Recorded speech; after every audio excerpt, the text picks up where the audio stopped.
Okay, guys. Today we're going to talk about torque on a current loop in a uniform magnetic field. Uh, so before we talked about force of a current on a wire, and we need to take that to the next step where we talk about how it affects on an actual current loop in a magnetic field. So we're going to do a little bit of review. And we're going to review electric and magnetic fields. Okay, then we'll talk about torque on a loop. Torque on a loop with current in it, and that is going to be torque equals our current times the area times the field. And then we're going to talk about the magnetic dipole moment. Magnetic dipole moment, which will equal, which is mu with a vector, which will be, I don't know, mu. That's there. There's another mu right there, but it's actually it's a variable for us this time, and that's going to equal our current times our area. It's equal to this thing, this little bit right here. All right, so let's start with electric fields.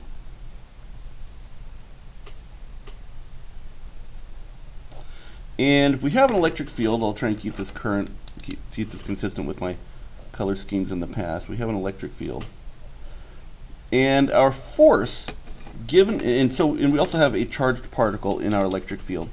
So we have this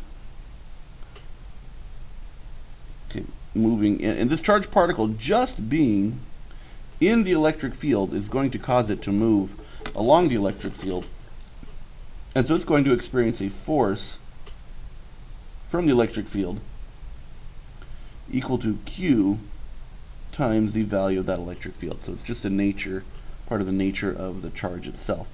When we do a magnetic field,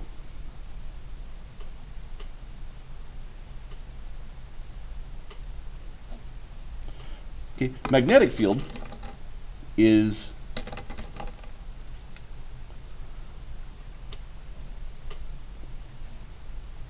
here, and so we're using green for our magnetic field colors. And if we have a charge, however, a charge in our magnetic field, it moves. Okay, and for a magnetic field to have an effect on our charge, it has to be moving, and here's our Q here. And this will actually have, if it's moving in that direction, okay, and towards the field, okay, our thumb's going to be pointing down, and so this will actually have a force. The force acting on this is going to equal. Here, let me label these to be sure. This is E. Okay, and this is B. Okay, and our force on this guy is going to be Q V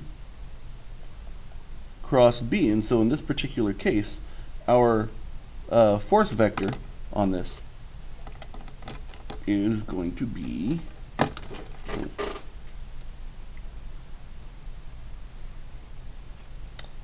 into the page. All right, so it's traveling that way, and if it travels in this direction, then the force on it is acting into the page, according to the right-hand rule. All right.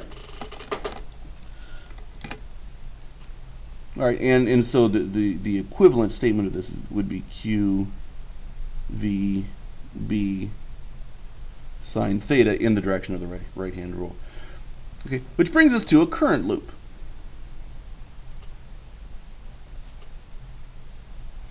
Now, usually we will have some sort of battery or something on our current on our loop of current. Let's throw this with some perspective here.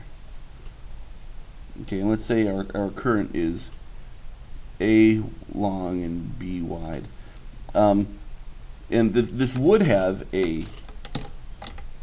Okay, normally we would draw this with a voltage source right here, but we just need to know that there's a current going through the loop. We don't need to know the value of it or what's causing it for purposes of our analysis here. We just need to understand that there is a current going through it.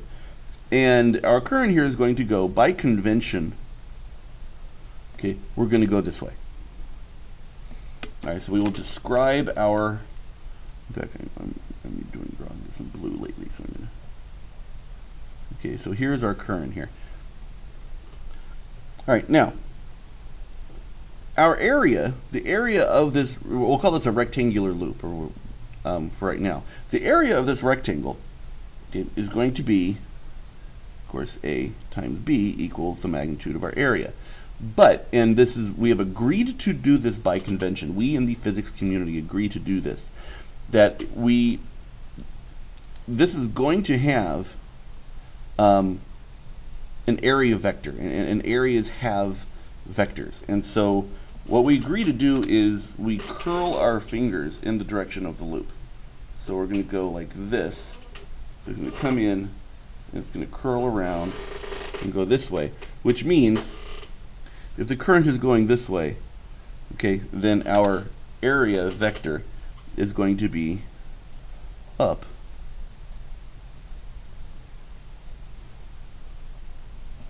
Okay, out of the surface of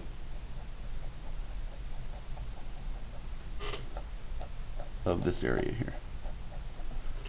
Okay, and this is our area vector given by the magnitude AB. So our area equals AB sine theta with the right-hand rule telling where it goes. All right, where that's the direction of the current. So we're going to analyze this a little bit. Let's say we have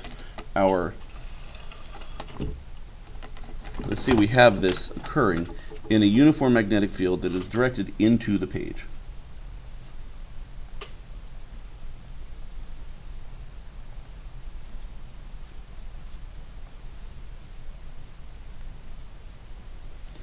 All right, and so here's our loop.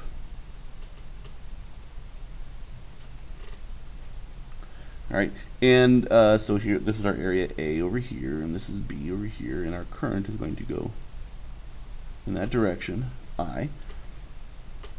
All right, so we're going to look at this over here, and where we determined that the force, and we determined yesterday that the force of a current in a wire,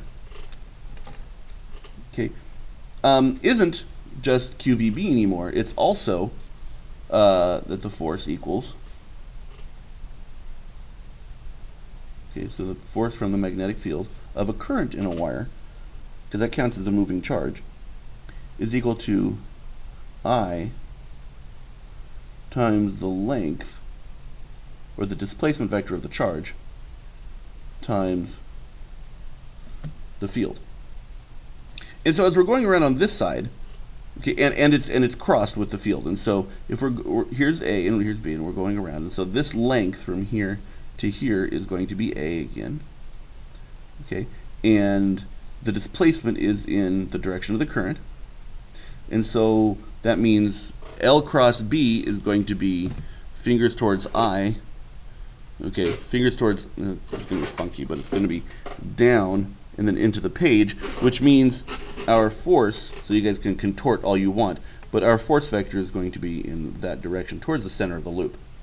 And the value of it is going to be force equals I times A, which is the length of this side, times magnetic force, times the magnetic field. Okay, then we'll come around here, we follow the current around, we get down here to this side has a length of B, and so it will do the same thing, that if the current is in that direction, okay, our force is going to be force is going to equal IB, because that's the length it's going to travel. And if it's going in that direction but still curling down, then we'll go in that direction, but curling down, that means our force is into the center of the loop again. All right, then we continue around and we curl over here to this side, and our force is going to be the same again. IAB this time, same as this over here. But as we're curling around, our force is directed towards the center. And same thing with over here, and you'll sort of figure the pattern. This force is also going to be directed towards the center, and that force would be F equals I little b, b. All right. Now, we also determined that with our current in this direction, that the area of this field is coming out of the page. This is the area vector. If you guys haven't noticed, I'm using color coding here. So I'm going to be using green as my field. I'm going to be using this lighter blue of my, well, the medium blue. I have 3 different blues. The medium blue is my current, and red I'm using as my area. You will also see, as we get into the future, you'll see a purple in here, and you'll see a pink for an electric charge. But I just want to keep it straight for you guys. Okay. So what does this look like to you guys? What is this going to tell you? That if all the forces acting on the loop are directed towards the center, okay, well, if it's perpendicular to the field, then what's the total force on this loop? Okay, well, you should see that the force on this loop is actually 0 because all the forces are acting towards the middle. But we're going to change something a little bit, and we're going to redraw this so that instead of our magnetic field being into the page, we're going to draw a different situation where a magnetic field is horizontal to the page, and we still have our current.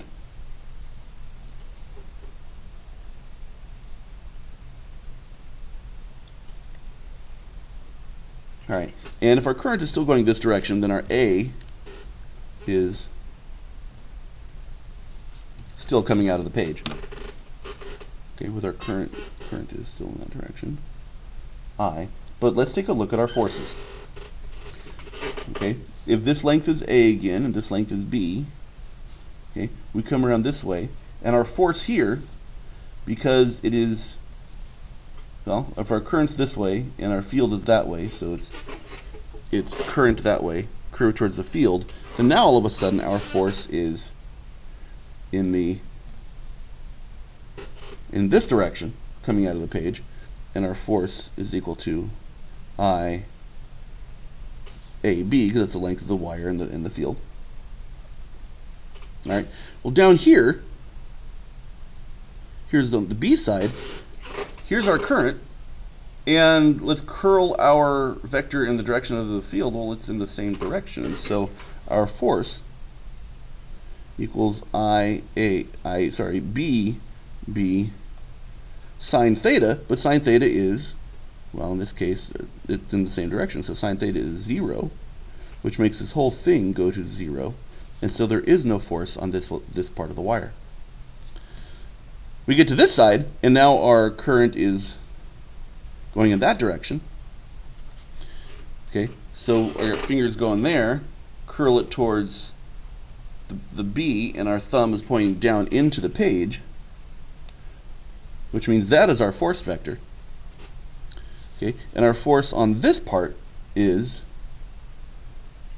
I, A, B, but now it's pointing in the opposite direction. Now it's pointing into the field as opposed to pointing out. I'm sorry, into the page as opposed to out of the page, up towards us. Okay, and you can probably tell that over here we're going to have a sign. Force is going to equal I, little b, big B, sine of 180, but sine of 180 is also still 0, so this whole thing goes to 0. All right, so look at what we have here. We have a loop with a forces on both sides. Okay, they're in opposite directions, and we don't have any force on these guys to counteract with them. Okay, so what we're going to do is we're going to draw a line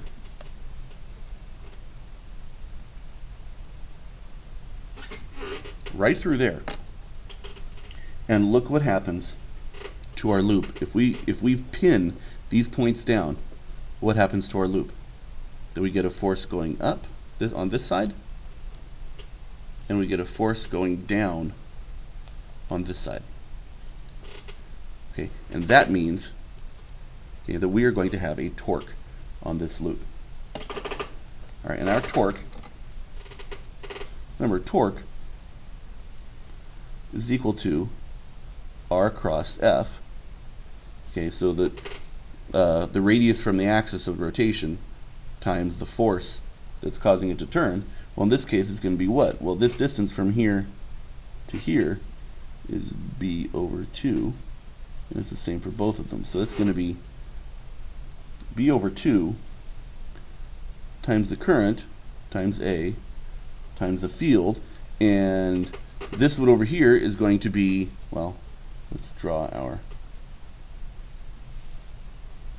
okay, if our field is in the I hat direction and our current over here is in the J hat direction, okay, our force is going to be in the,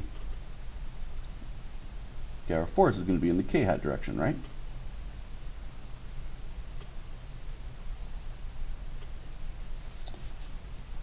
All right, so hold on, let me make sure. Okay, so our current here is, well, IAB, and then our, this is going to be a force in the K hat direction, which would be out of the page. But then we're going to have this other torque over here, which is going to be, okay, so you guys follow me here? Here's K hat. So K hat is coming out of the page, or let me explain it, let me do it this way, that this could also be, K hat is coming right at us. So, but we're deciding to do it from a little bit of perspective here. Okay, so that's for this one here. Then over here we have, okay, we're going to have another force.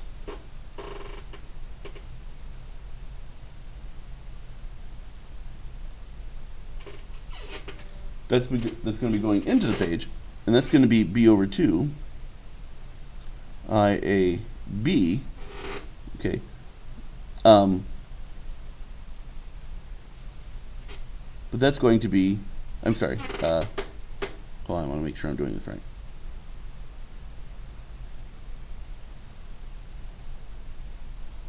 So we have current, okay, no, so the force is R cross F. So both of these is,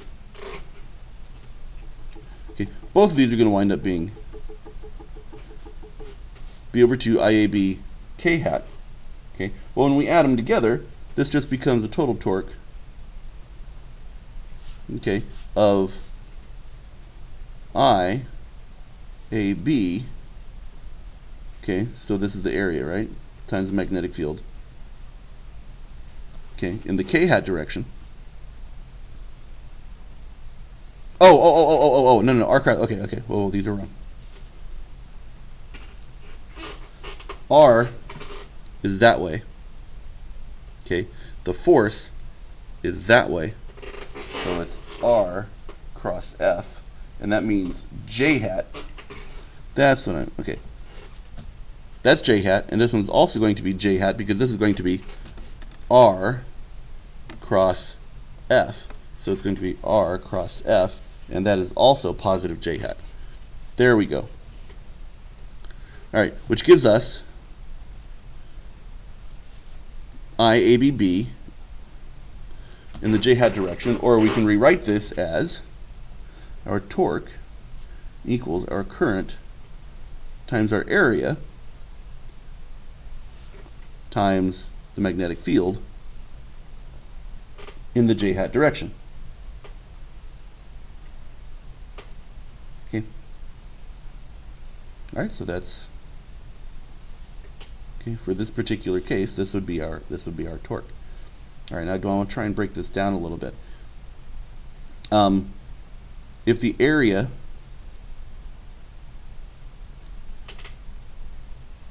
if here's our area vector, A cross B, and here is our magnetic field, look what happens. Okay, so here's our area, and we curl towards the magnetic field. Our thumb is still pointing up.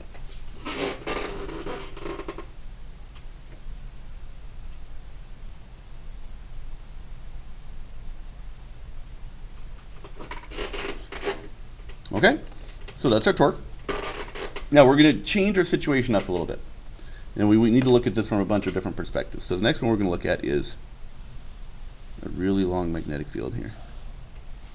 We're going to look at a couple of situations with this. All right, we're going to take our loop again, except this time I want you guys to look at this. Okay, so it's horizontal in the magnetic field. All right, so our area vector is in that direction. Okay, our current is coming into the field this way, or into the page this way, and out of the, sorry, let's go down a little bit. Coming at us and into the page, but both of these, so up and down, are both perpendicular to the direction of our field. All right, so and this is the same. This is the same loop. So here, I have my loop. Here we go. Here we go. So here's our loop, and what's going to happen with this loop right here for this example up here is that this is going to spin. This is going to spin in this direction, like that. That's going to be the torque on this thing. Well, here, now we are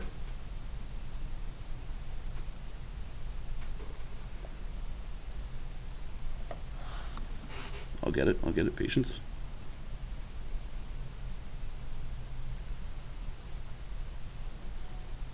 Okay, so now we're like that. Imagine it's actually a loop because I had to get it to stand up.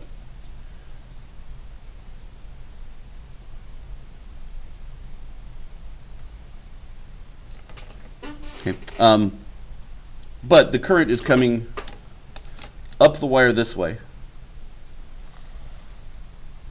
It's coming up the wire this way and around and then back into the page. So it's going on a loop, going in a pattern like that.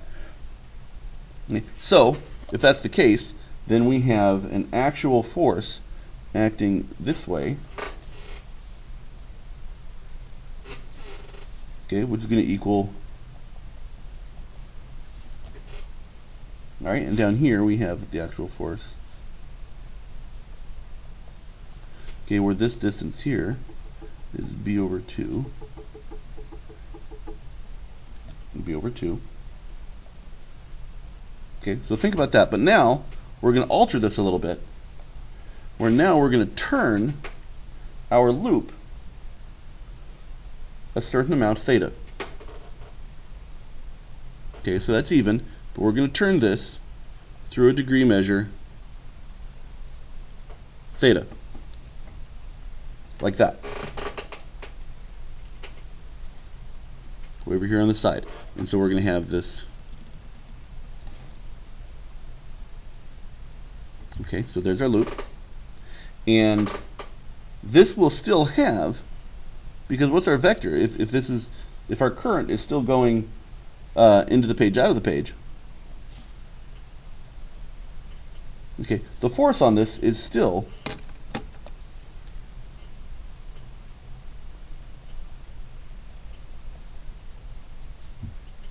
okay, IAB, and the force down here is still F equals IAB.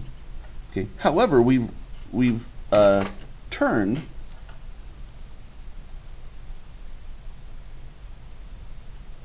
an angle theta, and so if we look at R cross F, okay, so R cross F, our torque is now something a little different. Our torque is going to be, okay, so this distance here is b over 2. Okay, but this, but the R cross F is really RF sine theta, right? So this is going to be b over 2 IAB sine theta plus b over 2 IAB sine theta, because it's going to be the same theta over here as well. Okay?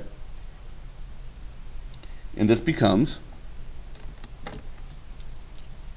well, the b over 2's are going to cancel, so we're going to get equals IAB times b sine theta, which equals IA, because AB is the area, B sine theta. But what does this look like? Well, heck, AB sine theta, that is the magnitude of our cross product. So that becomes I A cross B, where this is the area, this is the area vector, this is the magnetic field vector, here is our current, and that is our tau. Okay, different tau from time constant. This is the tau for torque. This is our torque for current in a wire. Okay, so that brings us to this value right here. And this value is called the magnetic dipole moment. This is the magnetic dipole moment, and this is given by, okay, or this is represented by the value mu. Mu vector. Okay, and so our torque on a wire is now our moment crossed with our field, and that's our torque. Okay, so that is the first of our lectures for today. You're going to have a couple more. So that was torque onto a current loop. So let's real quick review. Zoom out here. Okay, so we have a charged particle electric field, and we know how this moves according to a force. Then our magnetic field also gives force to moving particles, okay, according to QVB sine theta, but it has to be moving. Well, if a current also has a moving charge, and so we, however, it is in particular, it is we give it a particular direction for the current, and that direction of the current lends us to coming up with this area vector, okay, which is perpendicular to the area traipsed out by the loop. Okay, and so our force, according to the loop, is I times the displacement down the wire of our, or essentially the length of the wire, times the magnetic field. Okay, so we apply that down here, and we show that the forces on the wires in a closed loop are really are zero so long as the area is parallel to the field. Well, that should make sense, because let's take a look back over here. If our area is parallel to the field, what is going to be the torque on the loop? Zero. There will be no torque on this loop. All the forces are directed towards the center. Okay. However, if our area vector is perpendicular, or it is off from the direction of the field, then we start to have torque. And that should be where this starts to make a little bit more sense to you guys. So we will stop this one here, and we will move on to motion of a charged particle in a field.